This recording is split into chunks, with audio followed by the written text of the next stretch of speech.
Well, good afternoon, everybody. So grateful to be here with us, ULT San Diego, for the Aquarian series. This evening's presentation is titled The Meaning of Easter, given to us by Miluka Rivera.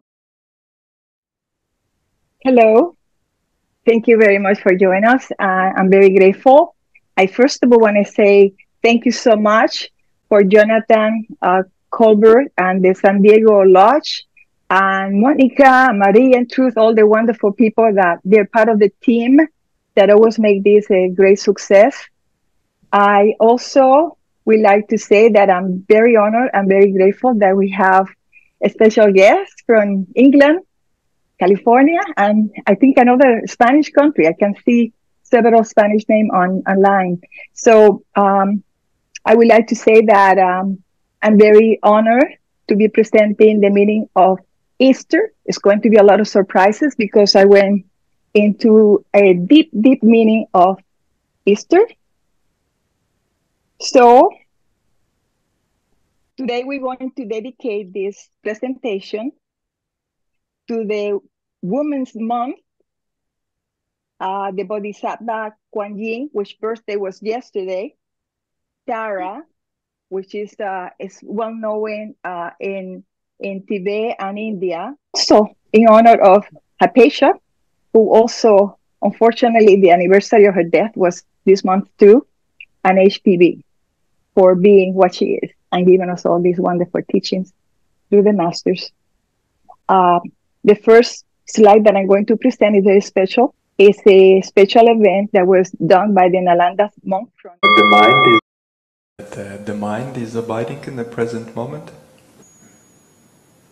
Then we try to generate a positive altruistic motivation for doing this practice,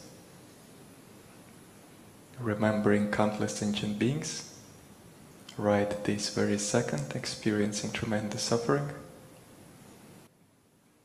Then especially remembering all the people in the war zone, and so many of them being afraid,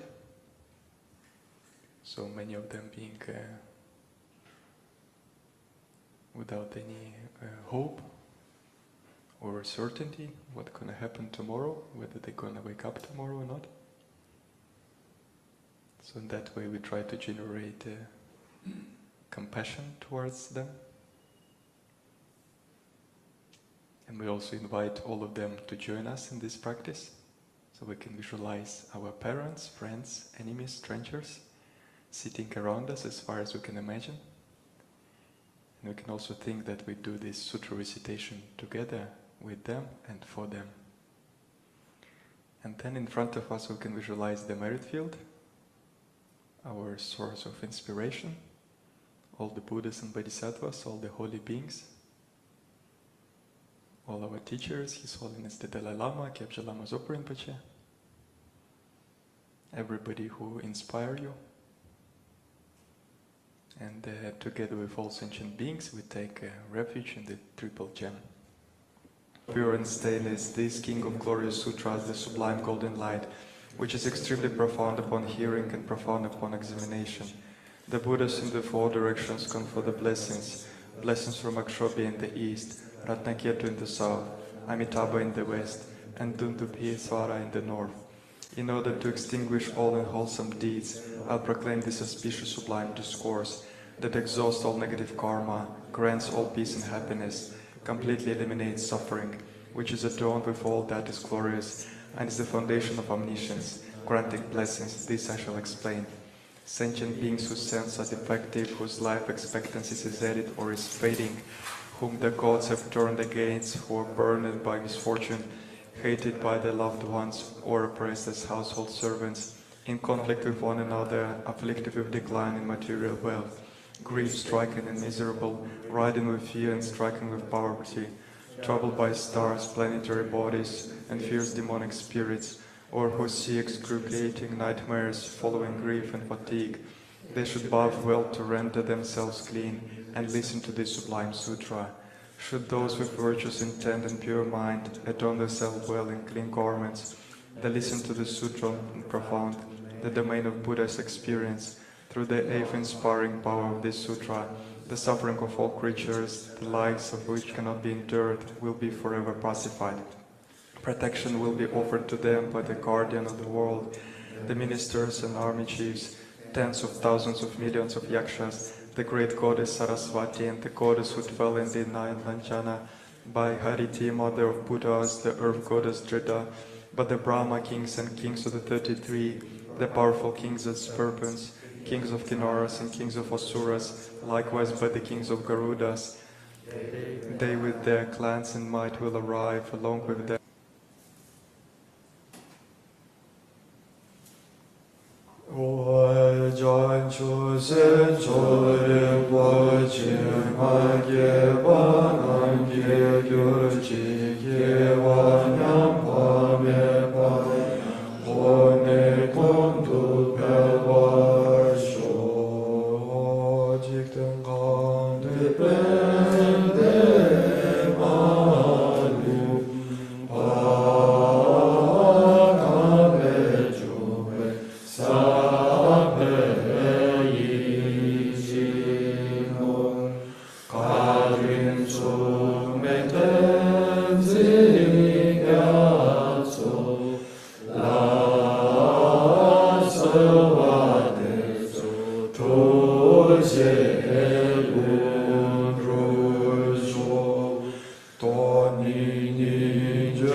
yesterday, March the 29th, the birthday of Huan Yin, which is on the second lunar month. She's very famous for this wonderful quote: "I will never cease merciful activity until all beings are rescued from samsara's suffering." Tara, in the Puranic legend, that is the wife of Brihaspati, Brahmanaspati, which is the equivalent of Jupiter. She was married off by Soma, moon, and bore a son named Buddha, wisdom. Hypatia, maybe some of you might be familiar with her. She was a Neoplatonist. This month, as I mentioned before, is the anniversary of her tragic death. She was killed in times of Lent of Socrates. She was born in 355 CE and died on March 414 CE.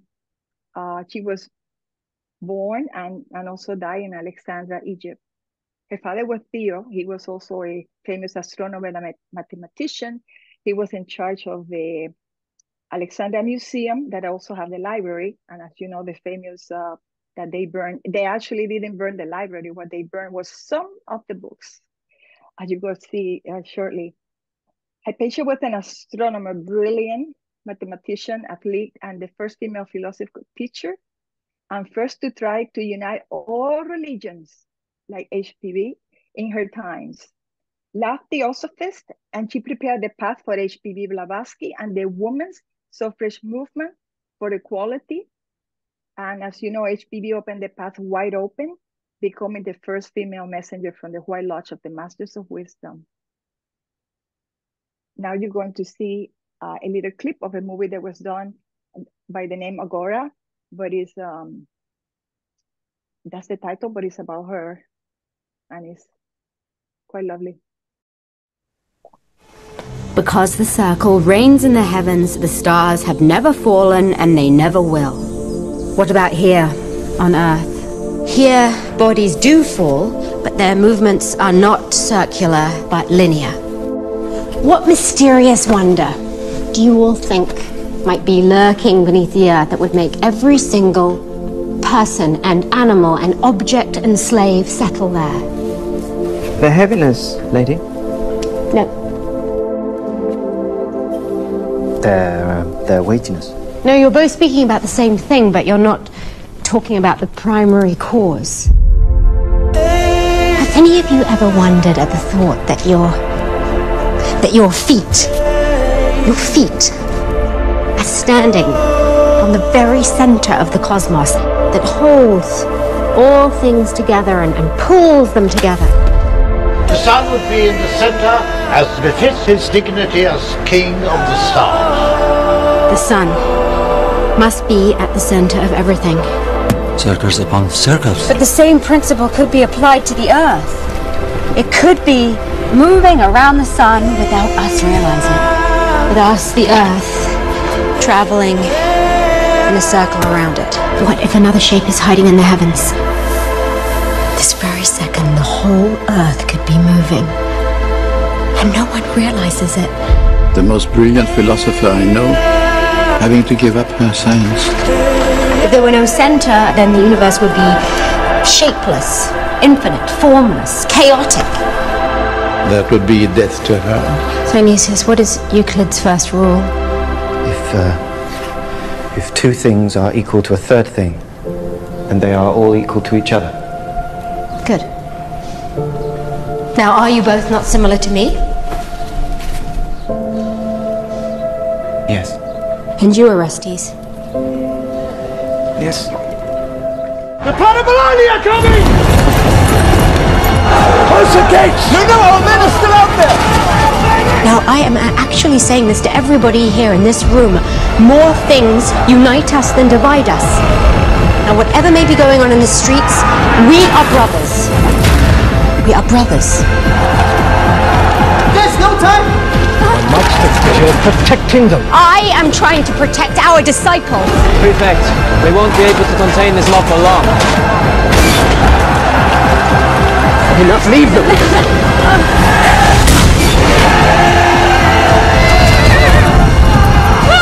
Move your feet! Move!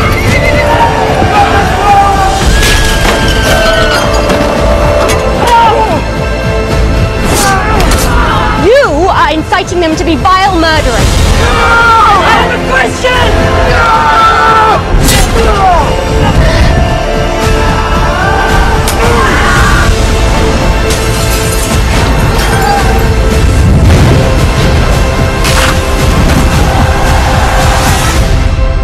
It is just a matter of time.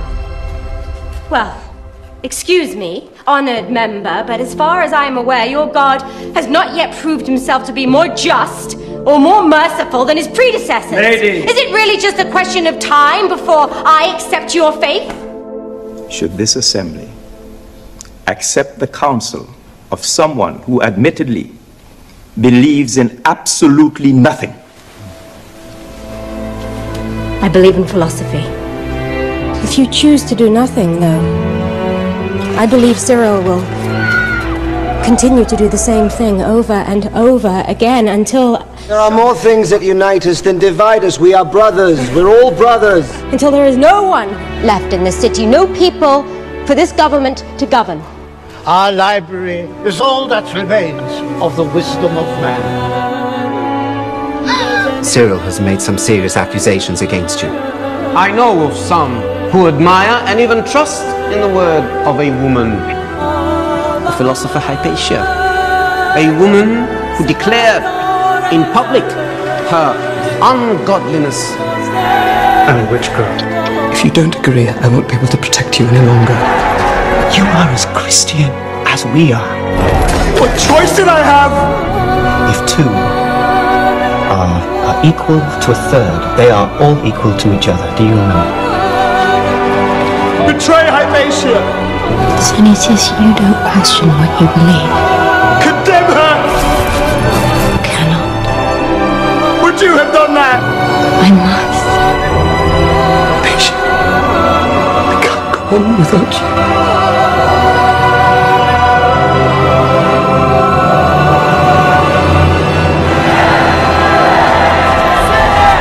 Fainted.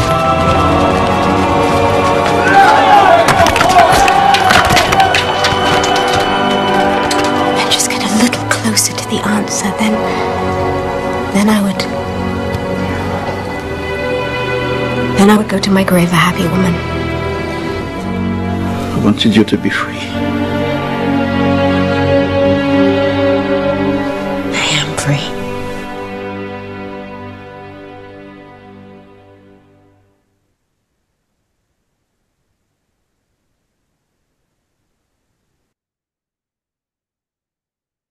Very intense, isn't it? Well, as you know, H.P. Blavatsky was the main founder of the Theosophical Movement in 1875 in New York. She was recruited by the masters in India. And she came to New York, the east. The needle was pointing east. During the Victorian times, she was a philosopher, a musician. She was a piano concertist, a poet, and a writer. It took 100 years to find her, to find HPV, said Maestro in the Mahatma letters. She was born knowing she had a special power. She was clairvoyance, and she was able to do things that most people can. But still, she was have to be trained. She was initiated. I don't think if she did all the initiation completion, but at least I know that there are records and letters in which show that she was at the Tibet training. And she was the only woman ever in the history to be admitted. But to the public in general, to the readers of the secret doctrine, she said, I might repeat that what I have stated all along, and which I now clothe in the words of Montaigne, gentlemen, I have here made only a nosegay of cold flowers, and I have brought nothing of my own but the string that ties them. That shows you in a statement of real humbleness. She always appreciated that she was selected to bring the message, but she didn't claim that was her teachings, and this is teachings from the ages, but she was the person that apparently was the right person to do it. It's interesting that she was Russian and she was born in Ukraine, and as you know, Ukraine is going through a lot of upheavals. That 1900 years ago, we knew it because somebody in the dialogues said to her that how come we feel like we're privileged to now have in this era these teachings. And she said, I repeat, 1,900 years ago, you have the teachings, but yet you kill the messengers, you kill and destroy all the temples, and you were able to lose all that knowledge because of all the horrible things that were done to the initiate. They have to hide, and everything was lost. This is very interesting, but Plato also have the three fundamental ideas similar to what we have now. For instance, where can I find truth? What is the origin of and constitution of man? What is the purpose of man's creation? And what should it be his aim in life? Now, once again, the Plato have an academy in Pompeii, and it was the center of intellectual life, and it was a mile from Athens, but only lasted 900 years until Justinian closed it. And he believed that it's important to have like an intoxicating mixture of poetry and hard thoughts. And that's why he addressed these fundamentals to the students. Seasons and the sun. To appreciate any significance of Easter, we must understand symbology and inner meaning of the egg, hare or rabbit, the crucifixion, cross, and resurrection of Christ, and Passover. All these symbols have a key and need to be closely examined from all their aspects. The cycle of the year among the ancient people was always considered to be a symbol of the life of man, or indeed of the life of the universe. The celestial procession have great significance in most religions and cultures as the coming of light, or the nascent, the spiritual sun, and the spring equinox. Christianity gave another meaning to this ancient custom connected with the feast of the resurrection of the Savior, who, like the who, like the life latent in the egg, slept in the womb for 3 days before the new life was awakened. This was the most natural thing to do, since Christ was identified with the same Son of Spring, which awakened in all its glory after the dreary age and prolonged death of winter. Now, Confucianism believes that human beings and nature coexist in the universe, and they are one ethical community. Therefore, it emphasizes that people can extend their moral responsibility and duties to a wider range of objects, including animals, the environment, and the entire ecosystem.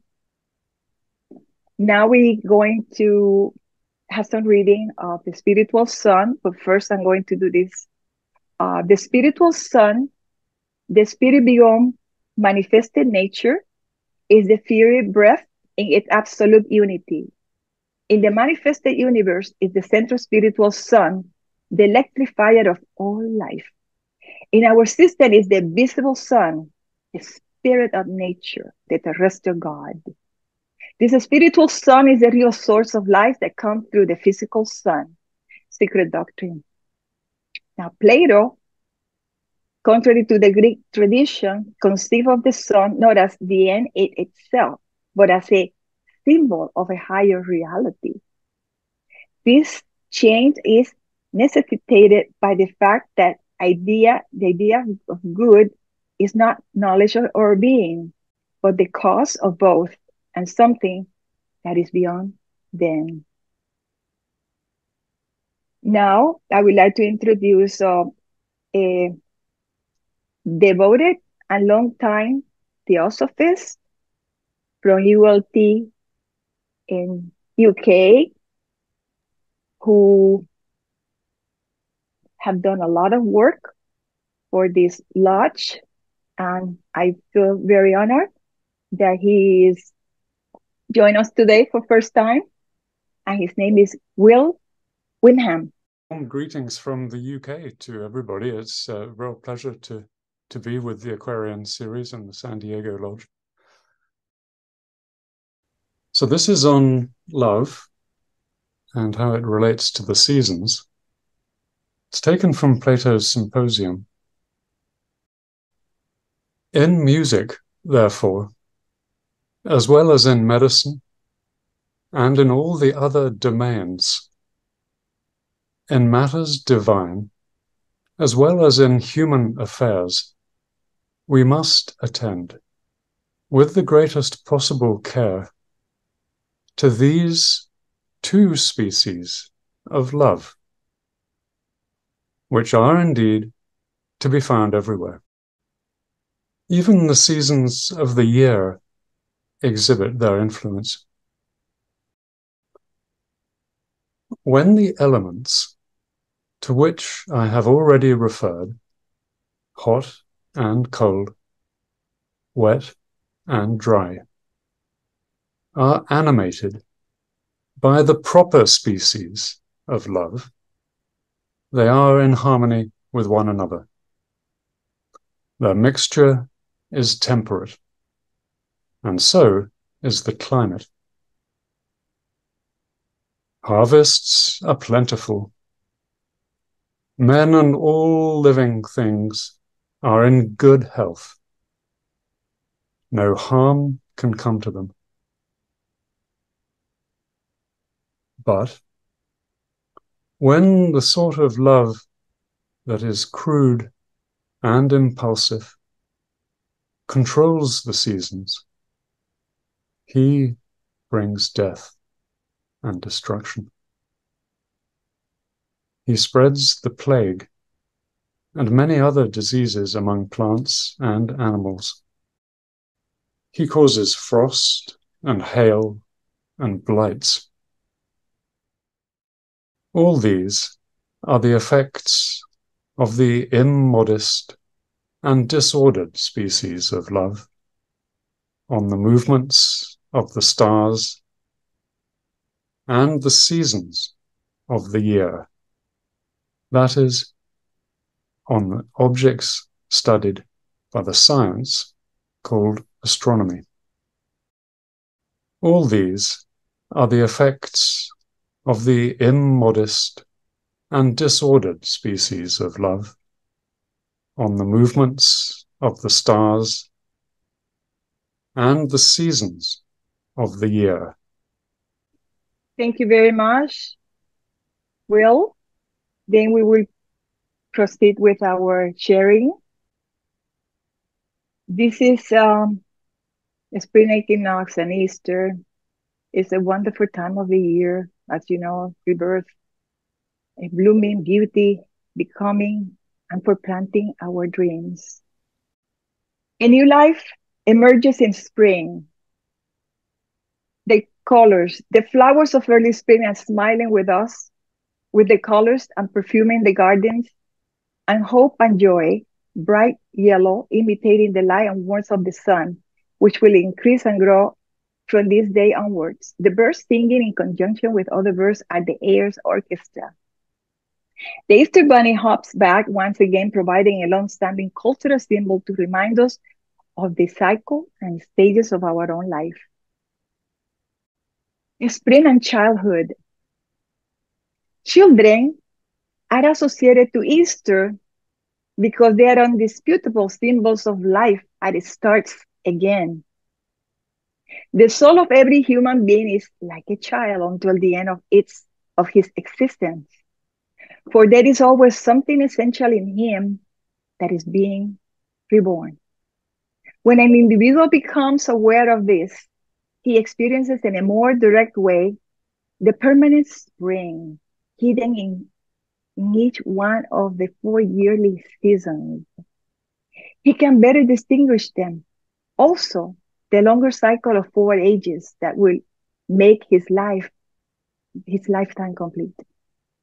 One must combine the confidence and the ability to learn, which characterize spring, with the strength and courage of summer, which correspond to youth, the common sense of autumn, and the wise and humble renunciation of winter are necessary. The entire cycle is sacred, and each Easter celebrates its wholeness, HPV. Nature always wears the colors of the spirit through all. Do you notice that also the rainbow has the 7 colors, and all these colors are giving you a message, and each one of those colors have a meaning, very esoteric meaning that we discover as the time goes by. Now, the symbol of yin-yang, yin being negative and female, and yang being positive and male. The second great moment of the soul's evolutionary journeys is astronomically symbolized by the spring equinox, when day and night have equal strength and dimensions during the growing phase of the life. The word equinox is also of Latin origin and means equal night. I would like to mention that I know that it's very beautiful to say the sunrise, the sunset, but actually that's not happening. It's our point of view from Earth, and it's very romantic because the Earth is the one that gets closer to the sun and then goes far away from the sun later on. So it's the Earth which chases after the sun and not the sun coming to us. But it's still, there are other planets that also face all the time the light, like Venus, and Mercury. They're always facing the sun. Not like us, because we have a tilt, and because we have a tilt, we have to go through all these different changes of season. In other planet, that doesn't happen. Now, this is a very pretty clip about the Celtic and some of their tradition of a spring equinox.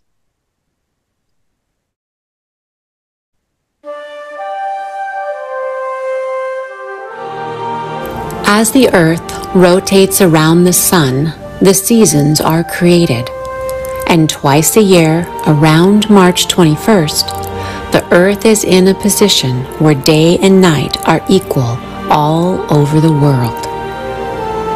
In the northern hemisphere, the spring equinox is the beginning of the light half of the year, Moving forward, the light grows stronger, lengthening the days with the sun's rays.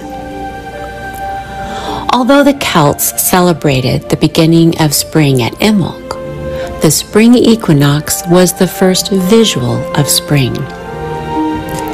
It is the beginning of new life and when lambs are born. Even prior to the Celts, ancient people built great monuments to keep track of the exact moment spring equinox arrived, for it signaled the time to sow crops. Over 5,000 years old, Knowth in County Meath, Ireland, is perfectly aligned to the equinoxes. Twice a year, the monument welcomes the sun down its 100-foot interior corridor. To the west, about 25 miles away as the crow flies, La Creu Carnes, another of the ancient Neolithic monuments, is also perfectly aligned to the equinoxes.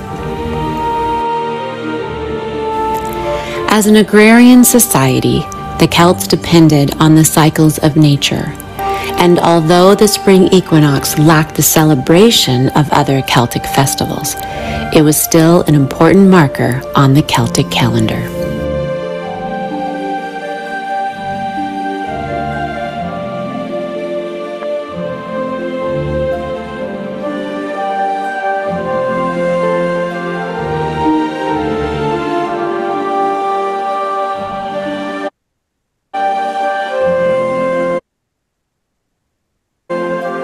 So after awakening Ostara from her winter sleep, Ostara said that after every year we'll have one day called Easter after me, and that they will all should celebrate the awakening of light in his winter sleep, as in the eternal verities.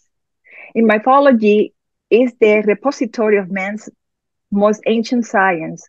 When truly interpreted once more, it is destined to the death of false theologies, said HPD in The Secret Doctrine. To comprehend the whole subject, we must recognize that myths convey cosmic and anthropological facts, just as fables convey truth about the social behavior of men and women. Similarly, fairy tales reveal one aspect of the human subconsciousness, the psychic nature of every man. The Theosophical Movement, volume 26, that's where you can find it. Myths are distinct in that they are potent, timeless tales which inspire and have the power to shape and control our lives, according to Joseph Campbell. Myth, in the true sense, is inspiring. Professor C.S. Lewis says, myth in the mountain, whence all the different streams arise, which become truth, down here in the valley, and in his book called Myth Became a Fact. Now, who really is Ostara? Ostara is the sleeping beauty, as we know, and the prince Florimond is the one that awakened. So the symbolism is that the prince is the higher self, that when he kissed the inner man, he wake up. So that's what the meaning of Sleeping Beauty is. That is the kiss of the higher self that awaking the sleeping beauty that is inside us. Buddha used to say, man's always looking for the answer outside, but the key to his questions are inside, in a place he never look, inside. Also, Rumi said, the door should be open from the inside out. Mm-hmm. And it's another beautiful metaphor of what we're talking about. Let's take a trip to Egypt. As you know, resurrection was also celebrated by the Egyptians back in the 2800 BC. And the day of Easter in the Anglo-Saxon 500 years AD, they call it Oyster month, right? But the Egyptian, they call it Famenot. in the 2900 BC. It's a celebratory act of the day in which Osiris, which is right to the left, top left, amid his recent resurrection from the death, and then during the so-called Black Rite, gave fecundity to Isis, which is in the middle, feeding her with the child Horus, which is at the bottom left. Horus is the Christos and symbolizes the sun, according to HBB. The animal head is the occult symbology followed by the ancients. One explanation for this is given by Mr. George in notes on the Bhagavad Gita, page 41, where he says that the animal head or beast signifies strength, and the man symbolizes wisdom. These two must go hand in hand, for the strength without wisdom can only cause confusion. And so also, when one needs to take action, mere intellect is useless without strength. So, in the nutshell, there is this Easter, Oster, phenomenon, whatever you want to call it, obviously evolved as a Easter. And the Christian, of course, changed the meaning of it. This, in other words, from Isis to Ishtar in Akkadian mythology in the 1200 BC, became Oestre, which is the most used name for describing the origin of Easter, which is not really the origin, but let's say that's when it was used by this Anglo-Saxon mythology. You know, the pagans use it also. And hence the Easter festival in modern times, a myth, which in Roman mythology, Osiris, Horus became Jesus, the Savior. And that's how we came to this Christian legend. Now let's talk about the other chills of this sacred season of the year. What the egg represents. The Easter eggs are inherited from pagan spring festival in the northern hemisphere. They symbolize the rebirth of life in all its diversity. The presence of the rabbit or bunny in this festival of regeneration belongs also to Egyptian culture. Easter eggs represent the symbol of life, immortality, and eternity. And also, the glass of the generative matrix, the anatomy of a hand shows a wonderful analogy with the status in cosmic evolution and the human principles. Symbols, egg, contain all their potential, full of promise and a new life. It symbolizes the reverse of nature, the fertility of the earth and all creation. In many traditions, the egg is a symbol of the whole universe. The rabbit actually was called hares, or there is another type of hare back then. Don't tell me what. I think they still have the hares in other countries, but here the most famous are, of course, the rabbits. It's interesting because they compare with the masters of wisdom, and I tell you why. They were born naked, blind, and helplessly. But the hares are born fully furred with eyes open. They're stronger and more athletic than the rabbit. Also, the gestation period of the rabbit is 32 days, and the hares is 42. Many mythologies have featured the hare, especially the Egyptian, in their hydrographic, as well as in Sai and hare-headed deity named Unu, with his consort Unut. Ancient deities, divinities of her Hermopolis, being closely associated with the cat. They're also a symbol of fertility, and they represent the periodicity of natural life cycles. Hares have similarity with the adept, who are born awakened, knowing, and they are strong. And like the hare, they know how to camouflage their presence and abilities and blend with the color of their environment. The presence of a rabbit or bunny is a festival of regeneration. Now, let's find out Easter of Pentecost. Whatever the day of the week on which it fell, hence the name given to it of the plant, and the Easter of Pentecost, vulgarly designed in Catalonia, that's near Spain, with the epithet of Granada, which is celebrated 7 weeks later at the time when the gathering of the fruit of the earth begins, for which reason it is designated in the scripture, according to the glossary of HBD. Pentecost, from the Greek Pentekoste, 50th day, major festival in the Christian church, celebrated on the Sunday that falls on the 50th day of Easter. It commemorates the descent of the Holy Spirit on the apostle and other disciples, following the crucifixion, resurrection, and ascension of Jesus Christ. Acts of the Apostle, chapter 2. And it marks the beginning of the Christian church mission to the world, a new law, and how they took away a lot of their teaching from the Old Testament. And now I have my dear friend, a long time theosophist, and an environmental attorney. And it's a great pleasure and honor to have you again. He's from ULTLA, Kit Prisker.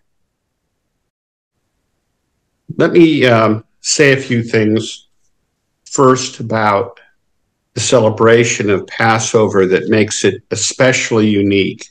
And Miluka, I want to commend you for the wonderful presentation you've done today and the graphics that you have shared. One thing that is unique about them is it shows that this time of year at the spring equinox, that there are celebrations around the world, all suggesting inner dimensions to the outer cycle of the sun that we all go through at this time of year. Part of what makes Passover special is that it took a practice that was universal and it went on for many generations, and it put it in time, by which I mean it attached the significance of the growth and development and freedom that is inherent in that growth and development, and it tied it to a specific calendar event. And this is not just simply something that comes out of my head. When I was in college many years ago, I took a course on the Bible as literature. And this is one of the key points that the professor made all that time ago. He talked about certain characteristics, especially in Christianity, of what he called millenarianism and being chiliastic. Now, I know these are 75-cent words, but in concept, the idea of millenarianism is the belief in a future golden age of peace, justice, and prosperity. And chiliastic means believing in the millennium of peace and happiness. So we have in Judaism the commemoration of an actual event, the specifics of which are may have been lost in time, but the story that is told is about how a unique leader, Moses, freed his people who had lived in slavery in Egypt and brought them to a promised land where they could build their own futures. Now, the meaning of that celebration is gone through annually in Jewish families through the reading of a book called the Haggadah, which means order or order of a service, which is centered around a meal that has special symbolism. And I'm just going to read from the beginning of that to give you a sense of how this is done. Pesach, which is the Hebrew term for Passover, is a time of special importance to Jews. It is a reminder of a great event in the history of the Jewish people.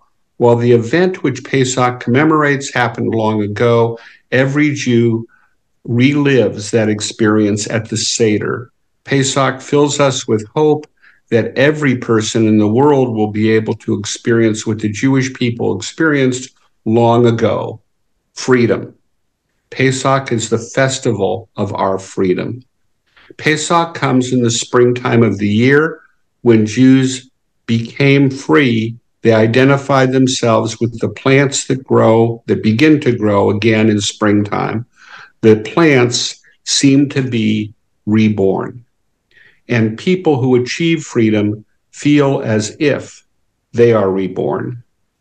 At springtime, it seems as if wonderful new opportunities are opened up for the plants. When freedom is obtained, a people sense new challenges.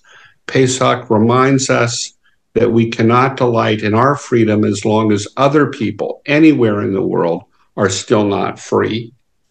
And then I'm going to skip to the bottom where it said in Hebrew, I won't do the Hebrew, but in the English translation, in every generation, a person is obligated to feel as if he or she personally had gone forth from Egypt. So it takes the same concept of what, Miluka, you have been talking about, and it applies it to the life that we live on a daily basis.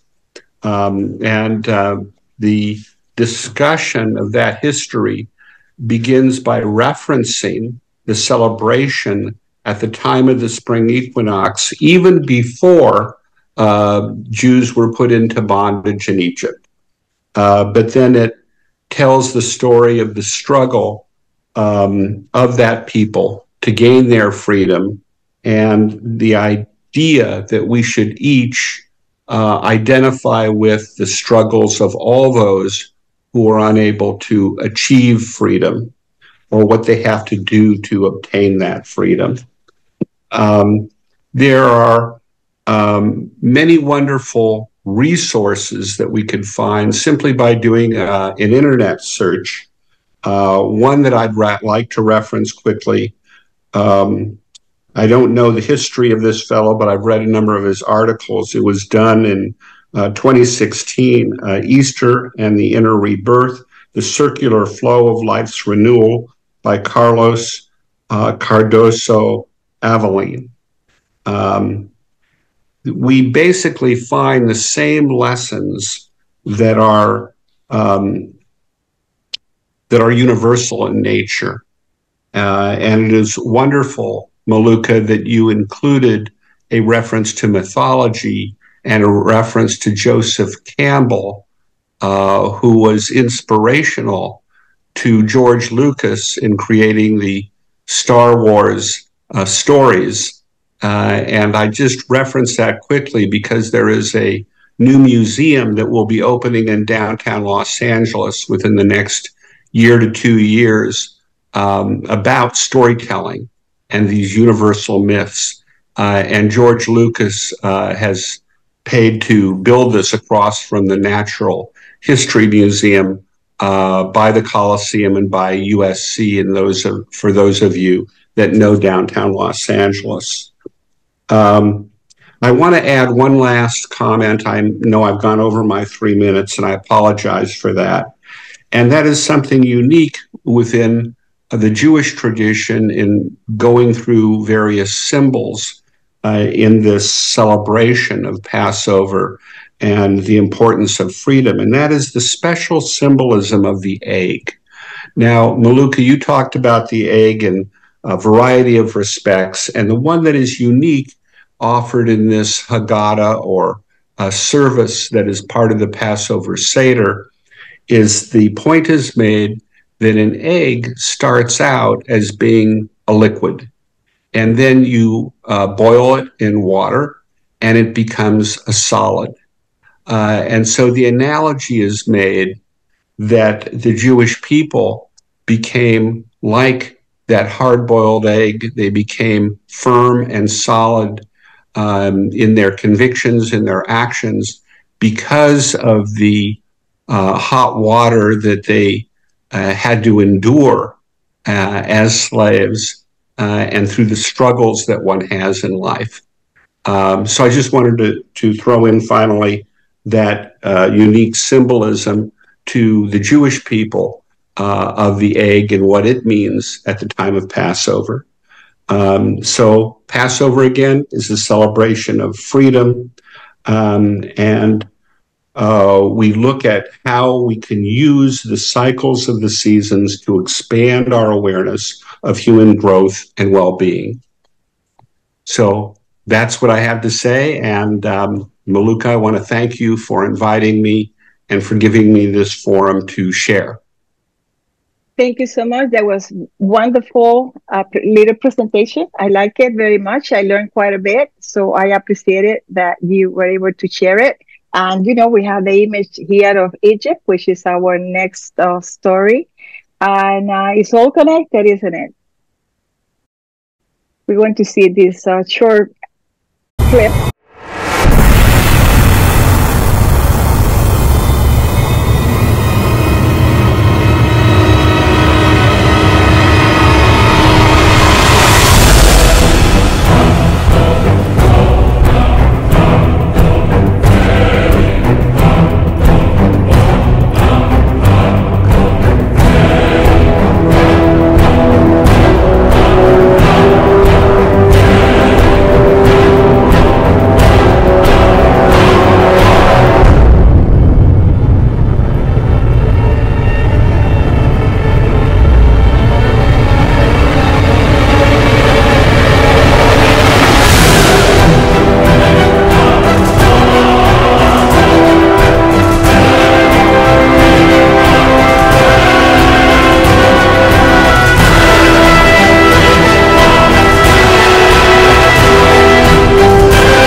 Well, now we're going to talk about cross and initiation.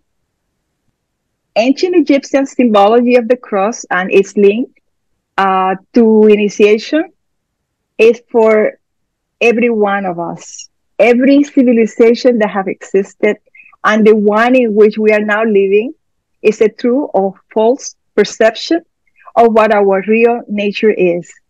To understand our nature, we must first need to understand that there is a higher self within us, which never changes, but all changes are brought about by it.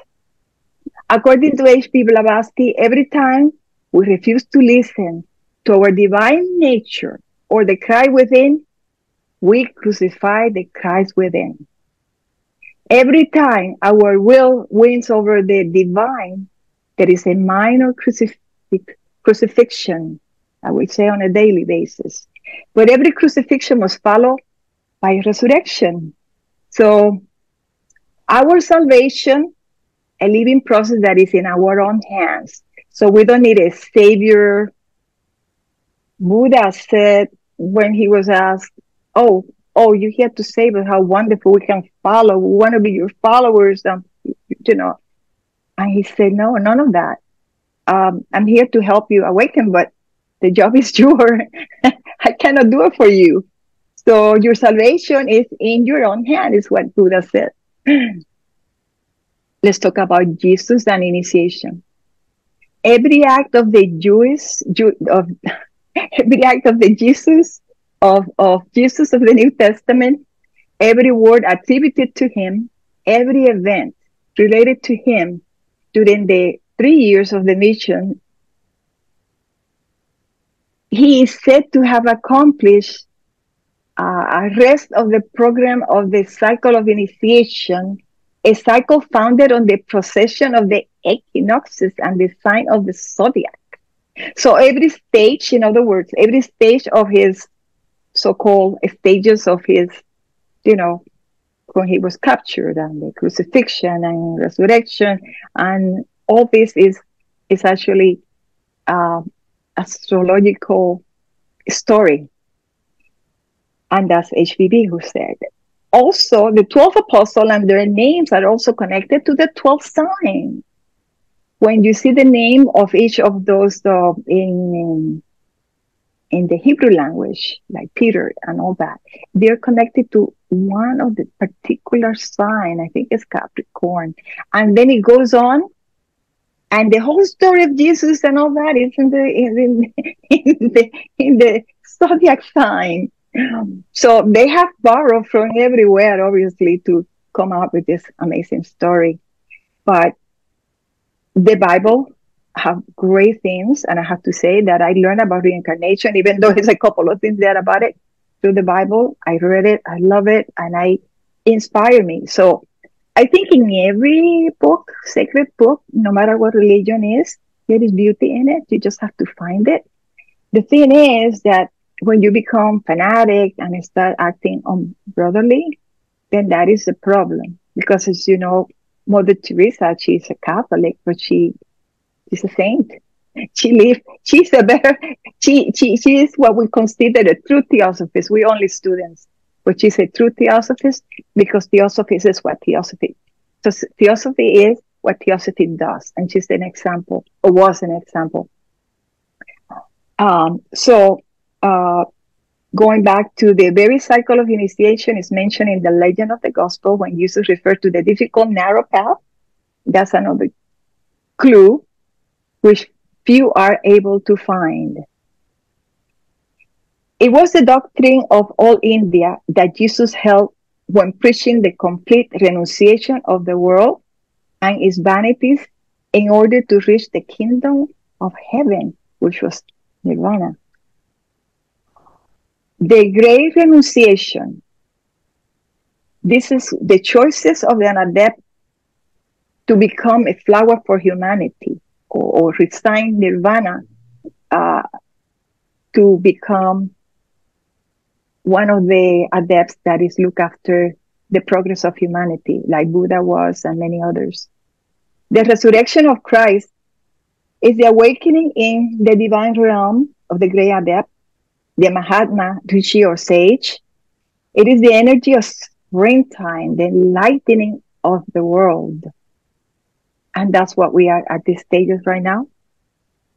Who he had the strength to roll back the stone of his matter, which is the cave. From the door, he has raised the Christ within. Once again, another analogy. That cave signified the prison. They say the higher self is inside the physical animal body. And until it's awakened by the kiss of the prince, it will remain in the cave. It will remain prisoner, and only can escape at nighttime through the dream state, can go back home. But we don't even know that it's home because we don't prepare for that journey. So Christ is not the only Son of God. We are all sons of God in our divine nature. But unfortunately, our nature, which is all powerful on its plane, is quite powerless on our plane.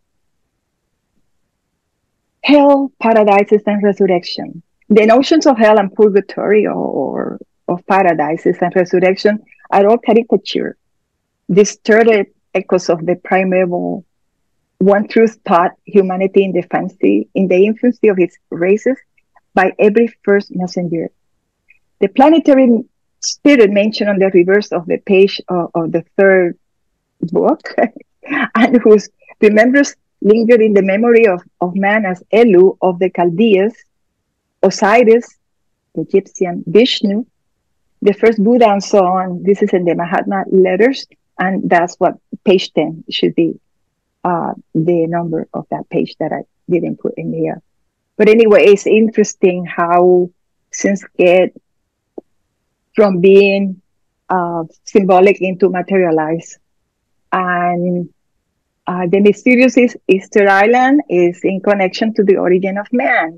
The Rapa Nui, the Easter Land is a Chilean territory and have 900 monumental statues. APB talks about it, and I know the time is approaching, so I'm going to show you a clip of the film by PBS. Stone sentinels, carved without metal tools, moved vast distances without the wheel. But how? For centuries, we have known that the Moai did walk. A daring new experiment puts ancient lore to the test. Whoa! So this is how you move a Moai. This is a corroboration of the Easter Island. In its proper place we will show modern science fully corroborating the above and the traditions of the secret doctrine with regard to the two lost continents, the Easter Island. Relics are, for instance, the most astounding and eloquent memorials of the primeval giants. They are as grand as they are mysterious, and one has but to examine the heads of the colossal statues that have remained unbroken on that island, to recognize in them, at a glance, the features of the type and character attributed to the fourth race giants. They seem of one cast though different in features, that of a distinctly essential type, such as the Atlanteans, the Datius and Atalantians, are represented to have in the esoteric Hindu books. Compare these with the faces of some other colossal statues in Central Asia, those near Bamiyan for instance, the portrait statues. Tradition tells us of Buddhas belonging to previous Manvantaras, of those Buddhas and heroes who are mentioned in the Buddhist and Hindu works, as men of fabulous size, the good and holy brothers of their wicked co-uterine brothers generally, as Ravana, the giant king of Lanka, was the brother of Kumbhakarna, all descendants of the god through the rishis, and thus, like Titan and his enormous brood, all heaven's firstborn. Well, this is a corroboration that the HPV talks about and connects actually the Easter Island with our cradle of civilization. Now, you see what Easter is called Easter Island? Because it's east, and also it was our cradle of civilization, because the Lemurian were there, and the last part of the Lemurian, I don't want to go into details, were committed great sins, and there were several islands, and they went down. They sank. And then HPV said that some of the points of some of the islands that survived, that didn't completely went down, became the seat for the Atlanteans. She said Manu was able to save the seed from the Lemurian so that they would start the new race of the Atlanteans, Manu being the Brahma that gave life, soul to everything in life. Anyway, so what is interesting is that I was saying, well, it's called Easter Island, right? And it just happened to is, and it's a corroboration for HPV teachings, that is the cradle of humanity. And everything started there. So that it was called because it was very innocent at the beginning. They were, they had the third eye open. It was called, they were very pure at the beginning, but then things got corrupted. They identify more with the physical, and they were gigantic. You see how big they were? Because HPV talks about, people, the first races were gigantic. Even the Bible talks about giant too. But anyway, so they were able to, they did this status, and they were able, obviously, the same with the Egyptian, because they say that the Atlantean was very, very big, and obviously they have to have big temples because they won't be able to go through the door if they were small and smaller. But also how they mixed it is how they carry it. They carry it because they were much bigger, and they had the strength, and who knows what else. They might have all the powers. And so the same thing happened with the Atlantean. The Atlantean committed great sins. They did a lot of necromancy, and that brought them into another. They went down. The Lemurian, however, it was volcanic. The volcanic eruption is what brought them down. But HPV said that was the first age of humanity, of the earth. It happened with the Lemurian sin. And that's when the first tilt of the earth happened. And that's what we have, the 4 seasons. So no more external spring, but we someday, when we get out of Kali Yuga, we'll go back to the balance and the eternal spring, hopefully. In conclusion, the 4th season is the clock of nature and the cosmos, as you have seen through my slides. The universe that was considered to be a living being entity in which all beings, including ourselves, were rooted through life, meaning, and substance. We are encouraged by philosophers such as Pythagoras for daily self-examination, also to practice just as science and philosophers do, observation. Also to practice just as science and philosophers do, use of analogy and correspondence, and also starting with particulars and ending with universals. We are the microcosm of the microcosm, as you see as below, so it's below. Anyway, this concludes my presentation. Does anyone have any kind of an observation or a question? If not, I actually have one, but if somebody else has one. Thank you, Miluka. You're welcome.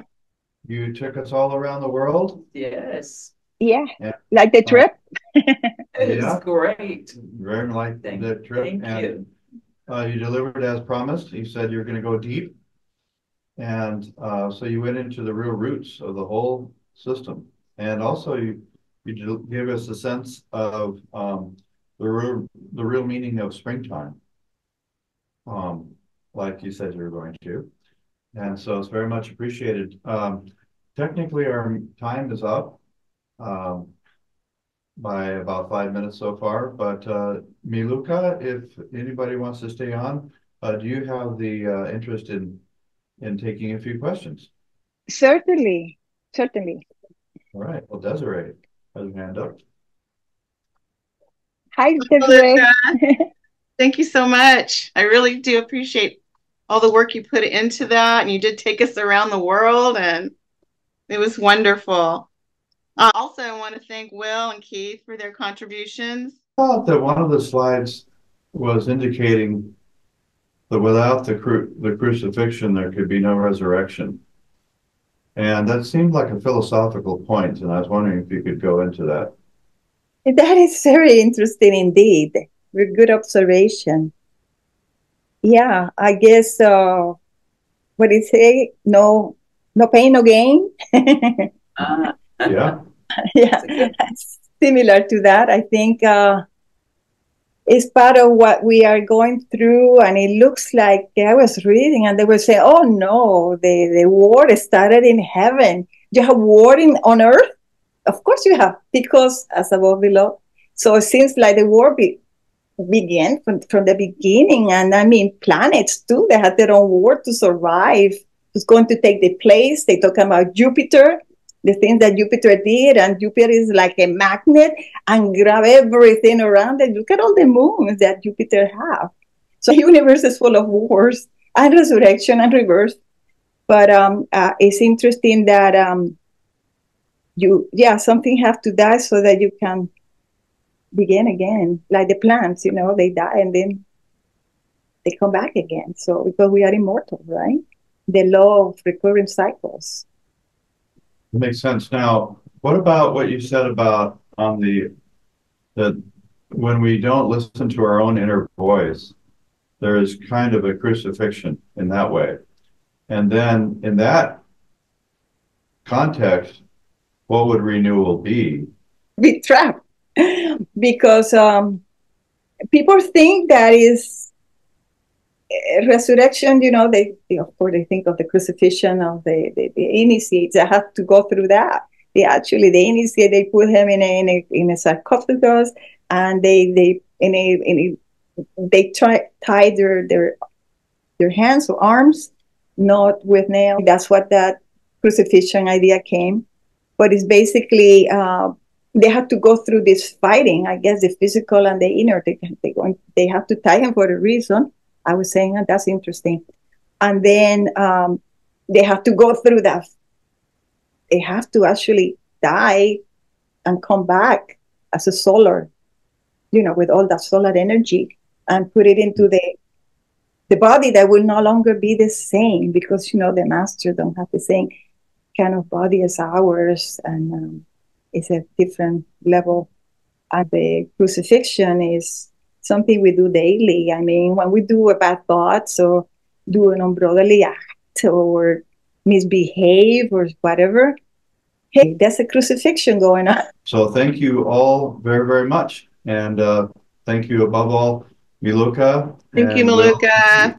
And all her guests. Thank you, Miluka. Namaste, all. Namaste, and thank you all for being here. Okay. Very fun. Okay.